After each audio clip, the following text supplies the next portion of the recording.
Live from Fargo and serving you on TV, online, and on the go.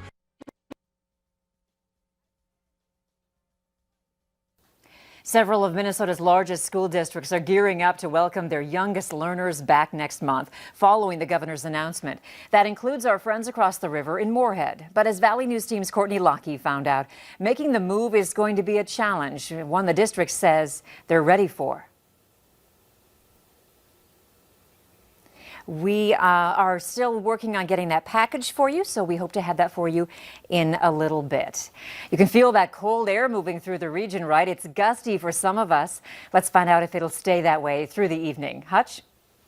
Andrea, thank you so much. As we take a look at our sky cam, things have really quieted down as far as winds go for many areas, but it's still gusty for others. The cold air is on its way. The winds from the northwest are blowing that 9-degree air in Devil's Lake toward the valley. In fact, in Fargo, we've seen our temperatures fall pretty precipitously over the last couple of hours. It's 21 cool degrees in Fergus Falls, and our temperatures will continue to head down as north winds usher in much colder air. We still have gusts in Fergus Falls over 20 miles per hour. Likewise, Jamestown is in that same boat. Look at the effect that the wind is having on temperatures. Wind chill values are below zero in Grand Forks, Thief River Falls, Devil's Lake, and now the James River Valley as well. We feel like 4 outside right now in Fargo. This evening, it's wind chilly. Grab that jacket as temperatures will slip down into the lower teens and, yes, single digits by the early overnight hours. The good news is the wind does start to decrease as we go through the overnight. Beautiful shot there from the dike in East Grand Forks as temperatures will sneak down to near zero by bedtime tonight up north. Coming up, we have issued a first alert weather day for Wednesday, as it does look like we could see a white Christmas for some areas. I'll have the very latest on your weekend outlook, and we'll look ahead towards what you have in store, or what we have in store for next week as well, in a few minutes. All right, thanks, Hutch. Several states are concerned, saying they've been told to expect significantly fewer doses of the Pfizer COVID-19 vaccine in the coming weeks. Valley News Team's Bailey Hurley dug into the issue to see if North Dakota is in the same boat. She joins us live in the studio now with what she found out. Bailey? Yeah, Andrew, the North Dakota Department of Health says next week North Dakota will receive the same amount of the Moderna vaccine, which is around 13,000 doses. However, they say the state will get around 3,000 less Pfizer doses.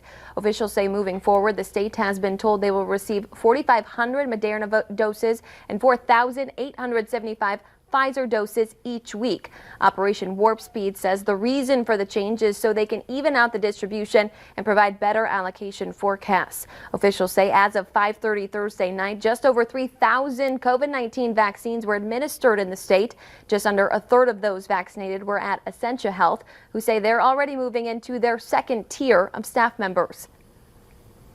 We intend to really put the foot on the gas and get these vaccines out to our healthcare workers so that we can get them out to the grandmas and grandpas next.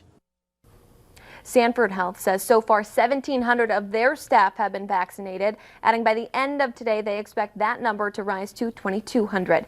Andrea? All right, thanks, Bailey. The Minnesota Department of Health says their second week of the Pfizer vaccine will be 33,000, much smaller than the 60,000 the state was originally told they would receive. Minnesota officials say so far 947 healthcare workers have been vaccinated in the state. A rapid antigen screening event will take place in Fargo tomorrow at 210 North Broadway in the Loretta Building. This testing method uses a nasal swab to collect a sample from the lower part of the nostril. You'll be able to get your test results within 15 minutes. The testing event will run from 9 in the morning until 6 that night. It is free, but it is for asymptomatic visitors only. You can find more information on our website, valleynewslive.com. Police in Bemidji are asking for your help finding 2 missing girls. A 17-year-old, Elizabeth Dominguez, was last seen in the southeastern part of the town at midnight. She's 5'3", with brown eyes and orange-colored hair. She also has a tattoo on her right arm. 15-year-old Kayleen Burnett was last seen at Northern Star Apartments this morning around 1. Kayleen is 5'4", with brown eyes and red hair. Police say each girl left the area on their own. If you see them, call police at 218-333-9111. Fargo police are alerting the public about a high-risk sex offender living in the metro. 32-year-old David Gunderson lives at 735 14th Street North. He was convicted of gross sexual imposition in 2013 in Cass County. He was also convicted of sexual abuse in 2005 in South Dakota. One of the men involved in a North Fargo murder case is set to go to trial in March.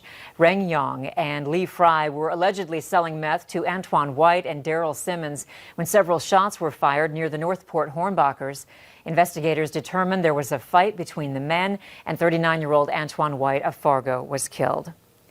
A judge has found a bus driver not guilty of charges from a crash that sent 5 children to the hospital. 70-year-old Michael Scraw was charged with aggravated reckless driving. A train hit the bus he was driving at a crossing in Lidgerwood in December 2019, causing it to flip on its side. Scraw said he didn't see the approaching train. 5 of the 18 children on the bus were injured, including one who suffered a broken back. Authorities are warning people about thin ice after pulling an ATV connected to an ice house out of Otter Tail Lake. The Otter Tail County Sheriff's Office says it happened yesterday about 1 mile southwest of the Highway 78 access. Authorities say the ice in that area is estimated to be 1.5 inches thick. No one was hurt. It was graduation day for many students in the area. Later on Valley News Live at 6, how new graduates plan on helping with the pandemic. And we started out this graduation day with a few flakes of snow. Behind it, gusty northwest winds are ushering in some mighty chilly air with wind chills below 0 for many of us in order tonight. I'll have details on your forecast, including a significant chance of measurable snow for the holidays. Details are straight ahead.